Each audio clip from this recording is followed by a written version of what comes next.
Introducing another in the series of radio dramas adapted from stories appearing in the American Weekly, the magazine which is distributed with all Hearst Sunday newspapers from coast to coast. May we call your attention to the announcement which will be made at the conclusion of the dramatic presentation. It carries a message of vital importance, something which may affect your entire future. 12 minutes of waiting now may mean a lifetime of comfort. Wait for the announcement at the end of this program.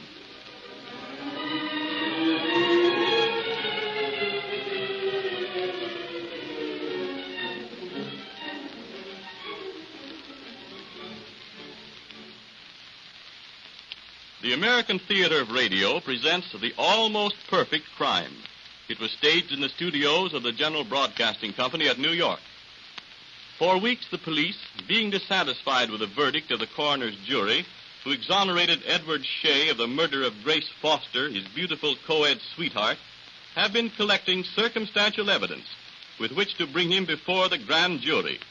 As our scene opens, the suspect, unaware of the net closing round him, is in his room on the campus, comfortably reclining before his radio set, enjoying the contents of a smart novel.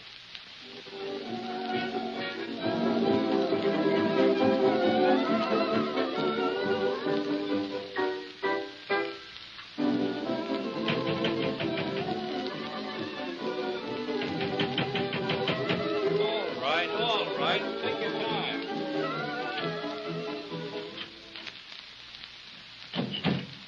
Good evening. What do you mean, coming in here like this? Oh, I just want to have a few words with you, young fella. I see. So you just walk in as if you owned the place. Well, you can turn around and go out as if you didn't. I see. Well, just take a look at this. Police. Weren't expecting us, were you? Just what do you mean? Suppose you thought we just kind of forgot the little affair of Grace Foster, huh? Oh, that was all settled at the coroner's inquest.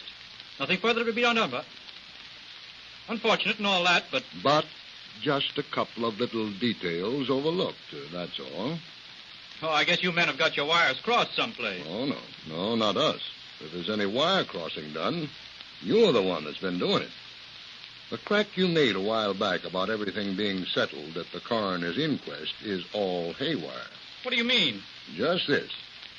There's one or two little details that some of us boys on the force ain't exactly satisfied with, and we've been doing a little checking up, that's all.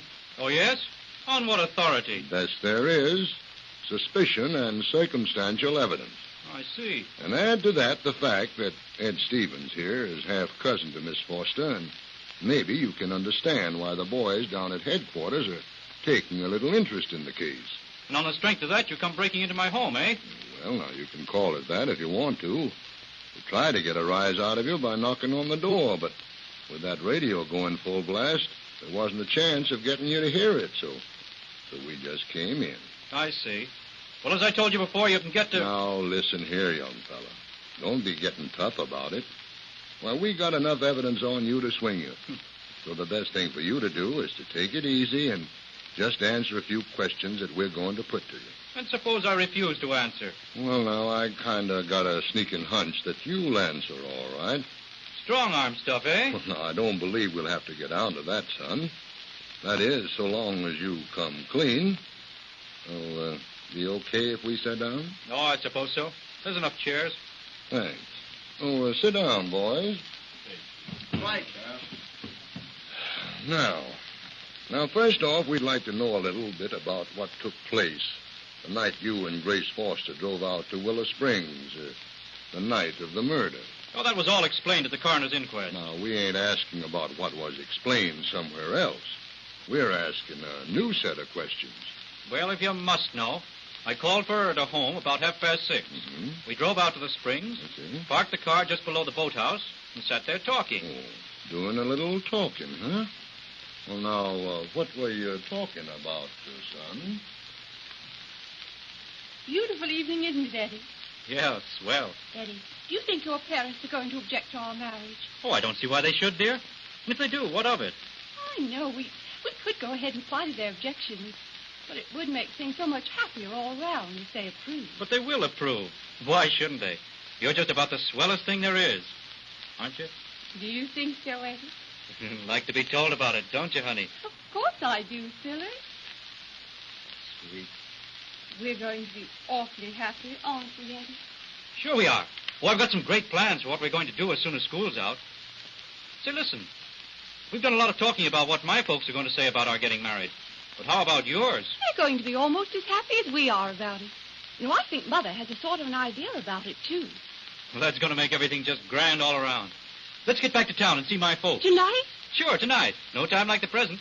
Might as well know just where we stand. All right, sweetheart, let's go.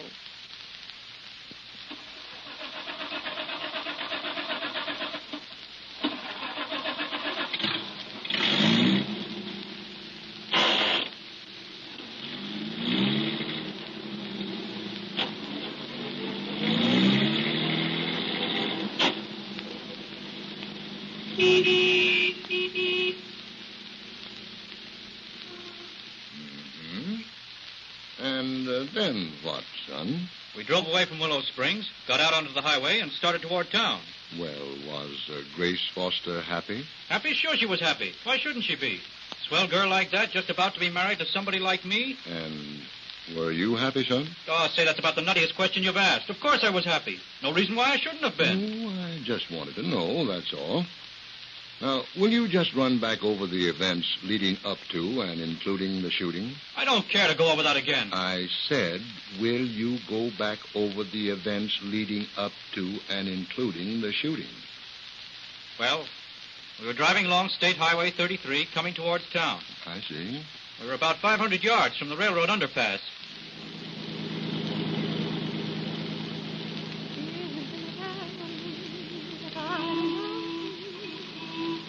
Happy, honey? Supremely. You? The same. Too much wind, Precious? Shall I close the window? No, I love it. Uh-oh. What's this? Well, it looks like a lady in distress. Car broke down and maybe tire trouble. See what she wants. Anything we can do for you, lady? Hey, what's this? Shut up. Say, what is this, a holdup? Hey. Oh! Oh, my God, what have you done? Grace! Grace! Are you hurt? You've shot her. You... Shut up the squawking and hand over your dough. You didn't have to shoot the girl to get that. Hand over the dough. Hey, what is it? Oh. Throw him back in the car. Hey, you can't get away with this. Let the punk have it. Oh.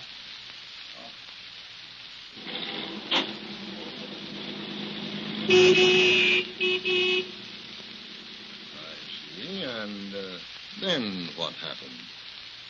After the holdup had shot me in the shoulder, they threw me back into my car and ran over to what looked like a small delivery truck and drove away. Mm-hmm. Where was the woman who flagged you down in the first place? I don't know. I guess she went back to the car. All right. Now, what happened after they drove away? Well, bleeding profusely from the wound in my shoulder, I managed to get my car going and started on to town. I put my arm around Grace. She'd sagged way down in the seat. I see. I tried to drive fast. I didn't know she was dead until we reached the hospital. That's all. You know the rest as well as I do. Yes. Yes, I guess we do. What do you mean? Just this. The truck driver, John Wiggins. Well? Well, what about him? Never heard of him in my life before. You didn't, eh? Well, now, he's the fellow that you bribed to say that he'd been held up and robbed of his truck by a gang such as you described as having held you up and murdered Miss Grace. I know nothing about it. I refuse to be accused of that. Oh, well, all right. Then we'll let that lay for now. Did you ever stop to figure that the folks in the farmhouse that said they'd heard the shot just about the time you said couldn't have heard them all the way down at the bypass? Oh, that doesn't mean a thing. Sound carries a long way at night. Maybe so. Yes, but not that far. Then another thing is, from where the bullet went into the cushion of the car, the fellow that fired it, if he was outside the car, would have to have been left-handed and twisted his wrist into a kind of unnatural position. Oh, say, let's cut out all the amateur detecting. All that you've said doesn't mean a thing. No, maybe not, and maybe so. Perhaps, this does. What's that? It's the pearl-handled revolver we found in the weeds alongside the highway about a mile from the bypass. Well? This gun belongs to a student over to State University. Which one? Now, you ought to know, son.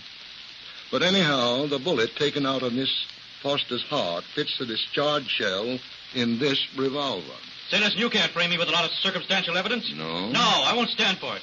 That gun and all the rest of it doesn't mean a thing. Well, we'll see about that. Now, it was kind of generally understood that your relationship with Miss Foster had always been what the court calls conventional, weren't it? Well, I mean, there hadn't been anything... I refuse to allow you to talk like that.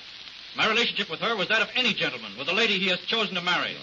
Now, take it easy, young fella. Take it easy. Well, I've stood all I care to of this. Now get out of here and leave me alone. Go on, get out. Well, when we go, you'll be going with us, so don't be in a hurry. You can't arrest me. You've no warrant, no evidence. Up to now, maybe it has been kind of circumstantial, but, see who that is, Jim? Say, what right have you to go to my door to receive my guests? Oh, never mind, young fella, never mind. I'm in charge here. Who is it, Jim? The guy with a note. Well, bring it over here. There it is. Take a look at this. What is it? A note from the coroner's office telling us that Miss Foster's body has been exhumed, dug up. And the autopsy shows that she had been an expectant mother. Oh, my God. No, it isn't. It couldn't be. I guess that's motive enough, ain't it? Take him away, Jim. Oh, it can't be true. I didn't do it, honestly. I tell you, I didn't. You're just like all the rest of them, young fella. What do you mean? You overlook little details. I had no details to overlook. Oh, yes, you did, son. Yes, you did. Just one. If you'd have showed up at Grace Foster's funeral instead of staying away, you'd have had almost the perfect crime. Will the grand jury convict Edward Shea? Is he guilty of the crime of which he is accused? The campus town in which he lives is divided as to their opinions. Edward Shea is well liked by some and distrusted by others. Read the interesting details of this case in next Sunday's issue of the American Magazine, the magazine which is distributed with all Hearst Sunday newspapers from coast to coast. Now, here we are in the home stretch of the American Weekly's great $1,000 a year for life competition. Not often do you get a chance to win a life income for jotting down a moment's thought. We hope you haven't neglected this wonderful opportunity. The fourth and last coupon of the competition will be printed in next Sunday's American Weekly, issue of October 8th, which is distributed every week with your Hearst Sunday newspaper. If you missed your chance by failure to get the first 3 coupons, we're sorry. But, just a moment. Perhaps you can still recoup. Get next Sunday's Hearst newspaper and read the final announcement. It will tell you how you can get the first 3 coupons, and even at this late day, you can enter the contest and have your chance at the Fortune for Life Awards. You will have 15 days after next Sunday in which to get your coupons. Fill them in with your suggestions for a slogan and mail them to the editor of the American Weekly. But you will have to get busy. Make it snappy, or you won't get in under the wire before the expiration day and hour. This is the 4th and last call. And here's success to you.